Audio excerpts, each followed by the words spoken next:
Real world کے معزز دوستوں، میں ہوں ماجد ملک اور آپ تمام دیکھنے اور سننے والوں کو السلام علیکم۔ ناظرین گرامی، طالبان پشتو زبان کا لفظ ہے جس کے معنی طالب علم کے ہیں، اور افغانستان کی 55% آبادی پشتو زبان بولتی اور سمجھتی ہے، جبکہ طالبان کی بنیاد ملا عمر نے اپنے آبائی علاقے کندھار میں 50 طالب علموں کی مدد سے رکھی تھی، اور یہ تمام وہ لوگ تھے جنہوں نے 1979 سے 1999 تک سوویت یونین کے خلاف جنگ میں حصہ لیا تھا۔ اس جنگ کے نتیجے میں اسی سال سوویت افواج واپس لوٹ گئیں، جس کے بعد طالبان نے دارالحکومت کابل کا کنٹرول بھی سنبھال لیا اور صدر برہان الدین ربانی کو اقتدار سے بے دخل کر دیا۔ طالبان نے افغانستان کو امارات اسلامی قرار دیا اور ملک کے 90% سے زائد پر کنٹرول حاصل کرنے کے بعد ملا عمر کو امیر المومنین بنانے کا اعلان کیا گیا اور اسلامی قوانین لاگو کر دیے گئے۔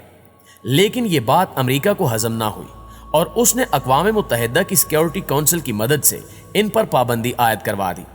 جس کے بعد 11 ستمبر کو القاعدہ کے شدت پسندوں نے 4 امریکی طیاروں کو اغوا کرنے کے بعد ان کی مدد سے امریکہ کی اہم تنصیبات پر حملہ کیا،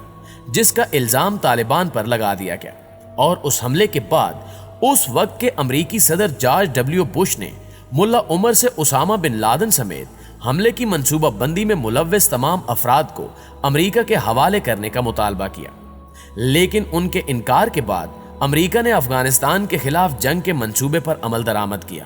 اور اس طرح ملا عمر کی قیادت میں باقاعدہ جنگ کا آغاز کر دیا گیا۔ لیکن یہ دور پرویز مشرف کا تھا، اس لیے وہ چاہتا تھا کہ کسی نہ کسی طرح ملا عمر کی امریکہ سے صلح ہو جائے اور یہ جنگ نہ ہو۔ لہٰذا اس نے 100 مولویوں پر مشتمل ایک وفد تیار کیا،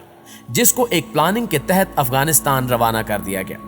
جہاں ان کی ملاقات ملا عمر سے ہونی تھی۔ یاد رہے کہ شروع میں یہ وفد 400 مولویوں پر مشتمل تھا، لیکن ان میں سے بیشتر علماء کرام جنگ ہی چاہتے تھے، اس لیے انہوں نے مشرف کی بات ماننے سے صاف انکار کر دیا اور جہاد کا نعرہ بلند کرتے ہوئے اس وفد سے علیحدہ ہو گئے، اور پھر باقی رہ جانے والے 100 مولویوں کو کابل بھیجا گیا، اور اس طرح ان کی ملاقات ملا عمر سے کروائی گئی۔ لیکن یہ ملاقات بھی ضائع گئی اور ملا عمر کسی صورت بھی امریکہ سے صلح پر آمادہ نہ ہوا۔ لیکن جب مشرف اور اس کے اتحادیوں نے مزید اصرار کیا تو ملا عمر کی جانب سے ایک خواب سنایا گیا، اور یہ کوئی عام خواب نہیں تھا، بلکہ اس خواب میں خود حضور اکرم صلی اللہ علیہ وآلہ وسلم تشریف لائے تھے۔ ملا عمر کا اس وفد سے کہنا تھا کہ میں کافی دنوں سے پریشان تھا کہ میں جنگ کروں یا نہ کروں، کیونکہ امریکہ جنگ کے لیے بالکل تیار تھا اور وہ ہر صورت اسامہ بن لادن سے 9/11 کا بدلہ لینا چاہتا تھا۔ حالانکہ میں امریکہ کو یہ پیشکش بھی کر چکا تھا کہ اگر آپ کے پاس اسامہ بن لادن کے خلاف کوئی ثبوت ہے تو مجھے دیں، میں خود اس کو پکڑ کر سزا دوں گا۔ لیکن انہوں نے مجھے کوئی ثبوت نہیں دیا، اس لیے میں بہت پریشان تھا کہ مجھے اس جنگ میں جانا چاہیے یا نہیں۔ لیکن اب میں بالکل بھی پریشان نہیں ہوں، کیونکہ مجھے مسلسل 3 راتوں سے خواب میں نبی پاک صلی اللہ علیہ وآلہ وسلم کی زیارت ہو رہی ہے، اور ان کا کہنا ہے کہ تم اللہ کی راہ میں یہ جنگ کرو، فتح تمہاری ہوگی۔ اس کے بعد ملا عمر وفد کو مخاطب کرتے ہوئے کہتا ہے کہ میں کبھی بھی آپ کی بات کو نبی کی بشارت پر فوقیت نہیں دے سکتا، لہٰذا اب میری جان بھی چلی جائے تو میں یہ جنگ کر کے رہوں گا، کیونکہ جب عرش سے حکم آتا ہے تو فرش والوں پر فرض ہو جاتا ہے کہ وہ اللہ کے حکم کو پورا کریں۔ ناظرین گرامی، اس ملاقات کے بعد جب یہ وفد واپس پاکستان آیا تو انہوں نے مشرف کو ساری صورتحال سے آگاہ کیا اور بتایا کہ ملا عمر کسی صورت بھی پیچھے ہٹنے کو تیار نہیں ہے، جس کے بعد مشرف نے حکم جاری کیا کہ کسی بھی طرح یہ خبر میڈیا تک نہیں جانی چاہیے، کیونکہ یہ بات میڈیا تک پہنچ گئی تو پوری دنیا میں ہماری بدنامی ہوگی۔ اس کے بعد امریکہ نے افغانستان پر حملہ کرتے ہوئے وار آن ٹیرر کا آغاز کر دیا، اور پھر دسمبر 2001 تک طالبان کابل سے نکل چکے تھے، اور امریکہ نے اپنی نگرانی میں وہاں پر نگران حکومت قائم کی، اور ساتھ ہی نیٹو افواج نے افغانستان میں امن و استحکام کے نام پر اڈے بھی قائم کر لیے، اور یہاں سے افغانستان کے وسائل کی لوٹ مار کی الگ داستان ہے، جس کی اگر مالیت نکالیں تو وہ کئی کھرب ڈالرز بنتی ہے۔ اس نگران حکومت کا سربراہ حامد کرزئی کو بنایا گیا، اور بعد میں ہونے والے انتخابات میں حامد کرزئی کو ہی افغانستان کا صدر منتخب کروایا گیا، کیونکہ امریکہ کے پاس اس وقت حامد کرزئی ہی وہ بندہ تھا جو امریکہ کے مفادات کا تحفظ کر سکتا تھا، اور یہ بالکل ایسے ہی تھا